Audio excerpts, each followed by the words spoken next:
Assalamualaikum warahmatullahi wabarakatuh. Perkenalkan, nama saya Sofihatul Sulistia dengan nomor induk mahasiswa 2104316208892. Saya dari Offering U, program studi S1 Pendidikan Ekonomi, jurusan Ekonomi Pembangunan, Fakultas Ekonomi dan Bisnis Universitas Negeri Malang. Video ini dibuat untuk memenuhi tugas akhir mata kuliah Mikro 1. Pada video kali ini, saya akan membahas tentang eksternalitas dan studi kasusnya. Sebelumnya, saya akan menjelaskan mengenai definisi eksternalitas dan juga jenis-jenis eksternalitas. Nah, yang pertama, mari kita bahas definisi eksternalitas. Eksternalitas atau externality adalah biaya atau manfaat dari kegiatan ekonomi yang dialami oleh pihak ketiga yang terkait dengan aktivitas tersebut. Biaya atau manfaat eksternal tidak tercermin dalam biaya akhir atau manfaat barang dan jasa yang dihasilkan. Kemudian, jenis-jenis eksternalitas. Secara umum, eksternalitas terbagi menjadi dua jenis. Yang pertama yaitu eksternalitas negatif. Eksternalitas negatif mewakili konsekuensi negatif dari aktivitas ekonomi, seperti konsumsi atau produksi. Yang kedua yaitu eksternalitas positif. Eksternalitas positif adalah manfaat dari kegiatan ekonomi bagi pihak ketiga yang terlibat. Yang selanjutnya adalah pembahasan studi kasus eksternalitas. Kali ini saya mengangkat kasus mengenai PT Semen Indonesia yang berlokasi di Tuban, Jawa Timur. Judul kasus yang saya angkat kali ini adalah eksternalitas negatif dari adanya industrialisasi PT Semen Indonesia terhadap masyarakat Desa Temandang, Tuban, Jawa Timur. Semen Gresik merupakan perusahaan yang memproduksi semen. Berdiri pada 7 Agustus 1957 oleh Presiden Soekarno yang bertempat di Gresik.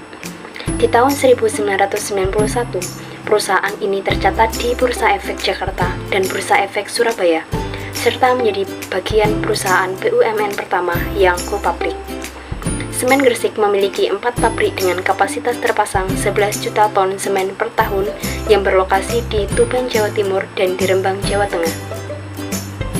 Pada Januari 2013, nama PT Semen Gresik Persero Tbk berubah menjadi PT Semen Indonesia.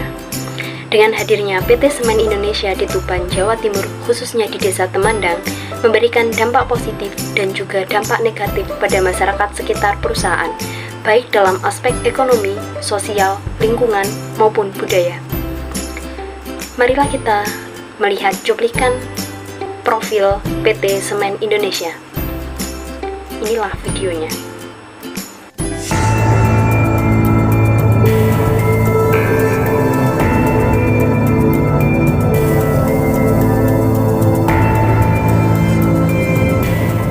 Agustus 1957,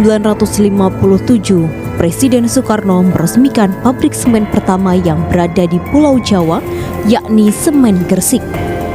Upaya membangun pabrik semen di Gresik sudah dirintis sejak zaman Belanda. Seorang ahli geologi Belanda, Van Es, yang pertama kali memaparkan harta karun yang tersimpan di balik alam Gresik yang berbukit-bukit. Namun rencana ini baru terrealisasi pada tahun 1951 saat Wakil Presiden Muhammad Hatta memerintahkan untuk menindaklanjuti hasil laporan Van Es.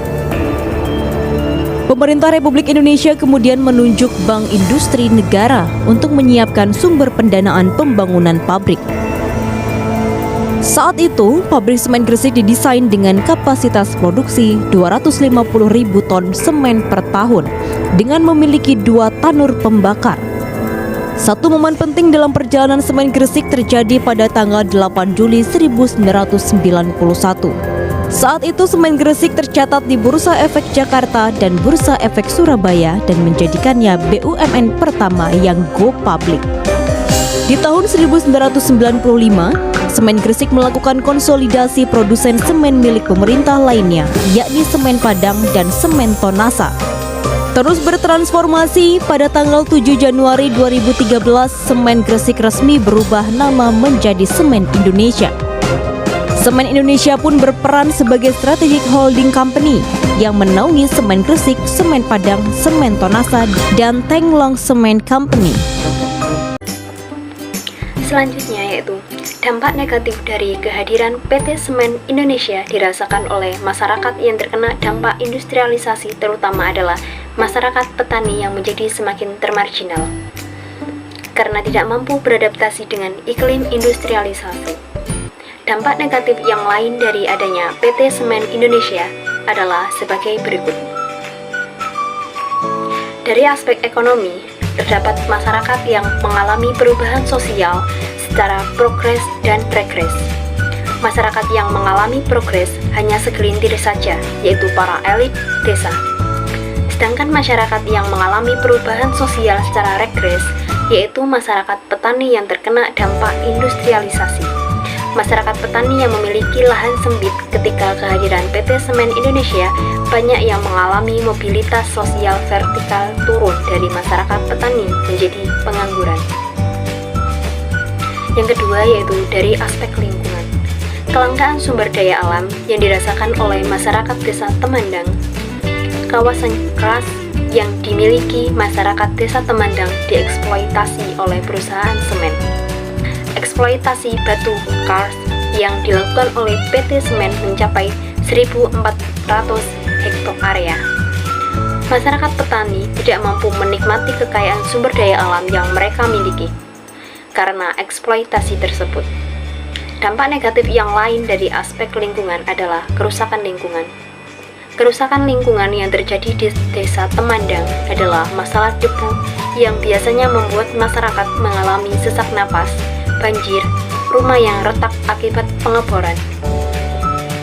Debu biasanya terjadi ketika perusahaan semen beroperasi dan ketika truk-truk dari PT Semen Indonesia melewati desa Temandang karena banyak truk-truk besar yang keluar masuk.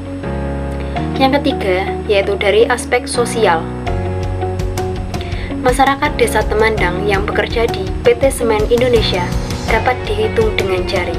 Masyarakat yang bekerja di induk PT Semen Indonesia hanya dalam skala kecil saja, yaitu 2-3 orang. Sedangkan masyarakat desa Temandang yang lain hanya mengisi pos-pos kebersihan, satpam, dan juga loader atau pengangkut semen. Bahkan, sekarang masyarakat desa Temandang yang mau bekerja sebagai buruh perusahaan tidak diprioritaskan, walaupun untuk mengisi pos-pos kasar. Untuk mengisi pos-pos induk maupun kasar, pihak perusahaan banyak yang mendatangkan pekerja dari luar desa Temandang karena life skill, dana, dan juga pendidikan tinggi lebih diprioritaskan. Yang keempat yaitu dari aspek budaya. Masyarakat desa Temandang sebelum kehadiran PT Semen Indonesia, masyarakat desa Temandang keadaan ekonomi masyarakat desa kurang mumpuni. Namun, setelah kehadiran PT Semen Indonesia, masyarakat banyak yang konsumtif. Budaya konsumerisme hanya mampu dinikmati oleh segelintir masyarakat saja, yaitu masyarakat yang pro dengan PT Semen Indonesia atau para elit desa, golongan kaya, maupun masyarakat desa yang bekerja di induk PT Semen Indonesia. Dari dampak negatif yang sudah saya jabarkan tadi, maka akan timbul eksternalitas negatif yang menguntungkan pihak pelaku, karena mereka tidak harus membayar atau memperhitungkan dampak aktivitas mereka yang berdampak kepada wilayah sekitar sehingga akan merugikan pihak ketiga.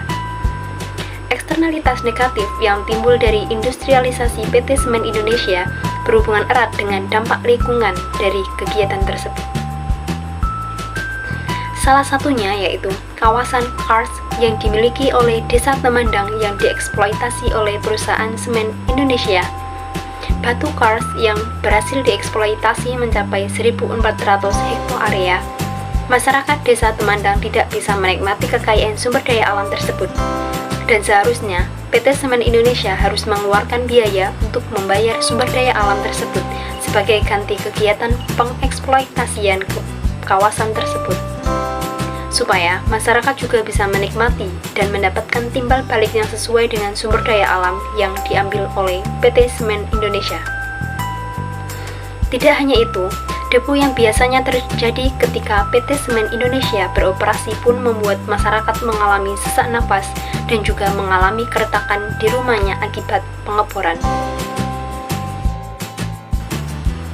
Maka, solusi atau upaya yang telah diberikan perusahaan untuk mengurangi dampak negatif dari industrialisasi PT Semen Indonesia adalah sebagai berikut.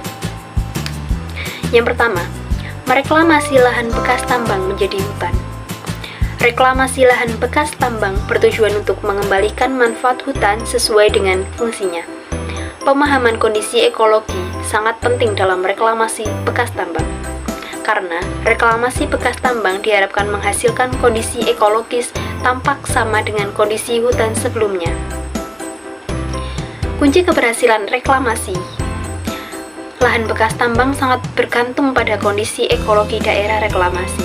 Dan sejauh ini, PT Semen Indonesia telah melakukan reklamasi sekitar 154 hektar lahan bekas tambang, sebanyak 38 hektar diantaranya sudah kembali menjadi hutan. Yang kedua, yaitu memberikan filter atau penyaring udara pada cerobong asap. Cerobong asap industri harus dilengkapi dengan filter udara karena asap yang dikeluarkan dari pabrik harus disaring agar tidak membuat polusi udara di sekitar pabrik. Asap yang dikeluarkan dari cerobong asap pabrik mengandung berbagai partikel halus, debu, dan berbagai gas yang menyebabkan polusi udara, dan nantinya dampak tersebut akan terkena oleh penduduk di sekitar pabrik tersebut.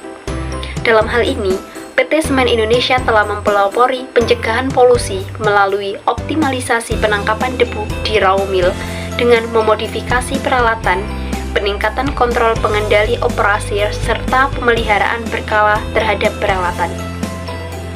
Yang ketiga yaitu mengelola limbah dengan bijak. Usaha mencegah terjadinya pencemaran lingkungan sekitar bisa dilakukan dengan cara mengelola limbah secara bijak atau menyediakan tempat penyaluran limbah yang tidak mengganggu kesehatan lingkungan sekitar. Seperti halnya kegiatan yang dilakukan oleh PT Semen Indonesia dengan memanfaatkan biomas sebagai bahan bakar alternatif. Upaya ini merupakan tanggung jawab perusahaan dalam mengurangi emisi gas rumah kaca dan mengurangi ketergantungan terhadap bahan bakar fosil. Demikian tadi penjelasan singkat mengenai eksternalitas dan juga pemaparan studi kasus tentang eksternalitas negatif dari adanya PT Semen Indonesia terhadap masyarakat Desa Temandang, Tuban, Jawa Timur.